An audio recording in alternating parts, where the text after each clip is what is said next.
Take us through the 2011 trade back home. We need to have another drink to that? Yeah, okay, let's get another drink to that. Yeah. 2011. Contrary to what everybody believed, I didn't want to leave Denver. You know what I'm saying? I never told people that, but I never wanted to leave Denver. But it's like they put my back against the wall. We go to the Western Conference Finals in 2009. What you supposed to do? Supposed to build on that. Supposed to add a piece here, plug and play, don't mess the core up. They got rid of Dante Jones, right? And on that team, Dante was a key piece on that team. Get rid of Dante Jones. They like, we ain't re-signing Chauncey. We about to trade JR. Kmart, you know what I'm saying? Contracts is up. And the lockout was coming. So I'm like, I'm not about to rebuild. I'm not gonna rebuild after we done went to the Western Conference Finals. We supposed to be building, not rebuilding. Right. And I went to him, I'm like, look, I don't wanna go, but if y'all gonna rebuild, it's time for me to go somewhere else. And New York was a destination, but I had to go through so much. Jersey was at the time, you know, Jersey would come because they had all the picks. George Karl wanted me to go to Utah. I'm like, I would stay here, I'll play through the lockout. I ain't about to go to Utah for no reason. Because at the time, he wanted the young boy Derrick Favors. He wanted the young boy, so. Word, that was like, man, after that trade, I'm like, I better have a trade clause, because anything can happen. Right. You know what I'm saying? So I come to New York, and just that Amari was here, he was rolling. You know, he came that year before me. Ray Felton was here, they was rolling. They were supposed to be all-stars together. And I remember I got married in New York, and they come to the wedding. And I remember I'm on the boat, and we in front of the Statue of Liberty, and they start playing I'm From New York with Jay-Z. And I'm just like in the front of the Statue of Liberty, and I had a moment, and I'm like, chill. I said, yo, I gotta come. Like, I gotta get to this. You know what I'm saying? And I'm seeing the energy in New York, and I'm like, if I'm gonna go anywhere, I gotta be on the biggest stage.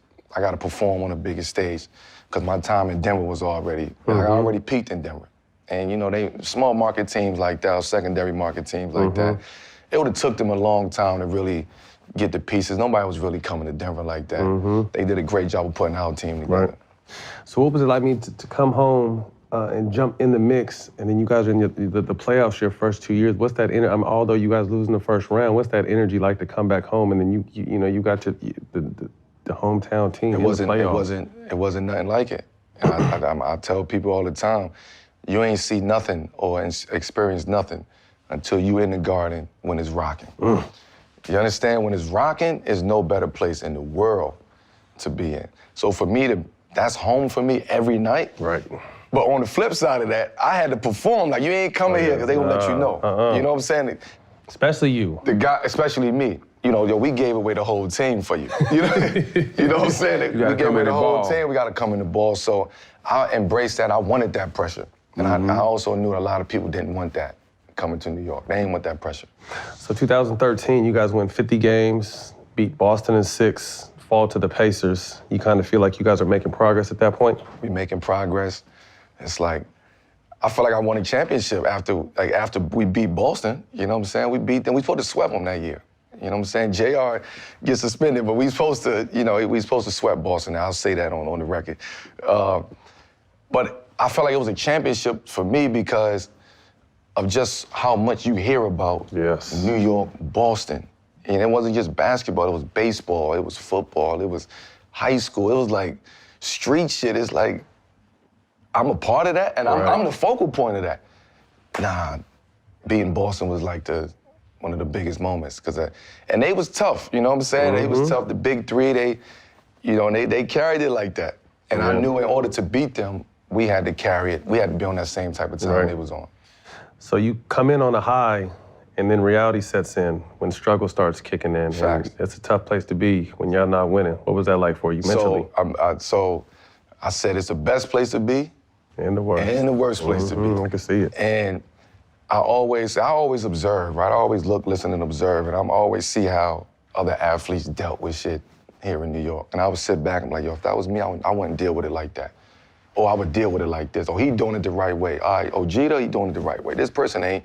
You know what I'm saying? And I seen how athletes they build you up and they kick the chair from underneath for you here in New York. Yep. And I never wanted to be that, so I always stayed solid with the media. Even though I ain't like talking to them, win, lose, or draw, I stood up. I stood tall after the game. If we lost, it was on me. It wasn't on nobody else. I never blamed anybody else. So I dealt with it, and I think I reaped the benefits of, staying solid at the end of it.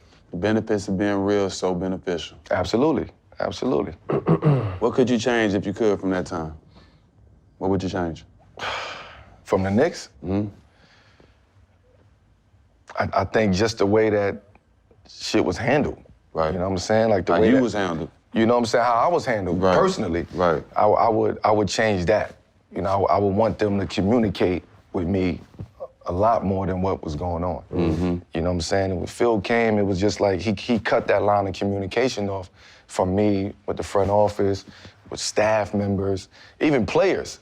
You know what I'm saying? I'm like, damn, like, you talking to him about me, you going to him talking to him about you is... But I'm right here. I'm right here. And the minute that I knew that was the game that was being played, I'm like, nah. Even with we had C Brickley here yesterday, and he was like... Brick was there? But he was like, when Derek Fisher was there, he was like, he was low-key jealous of the relationship that y'all had.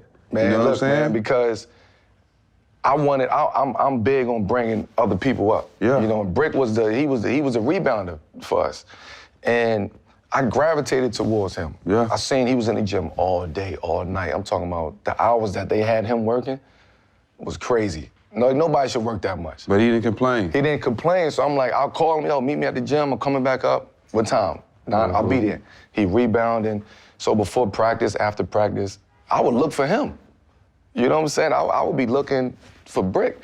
And they hated that shit. We also had Kenny Atkinson was in the same position that Brick was in at that point in time. But I'm going to Brick. I'm like, I feel comfortable with him.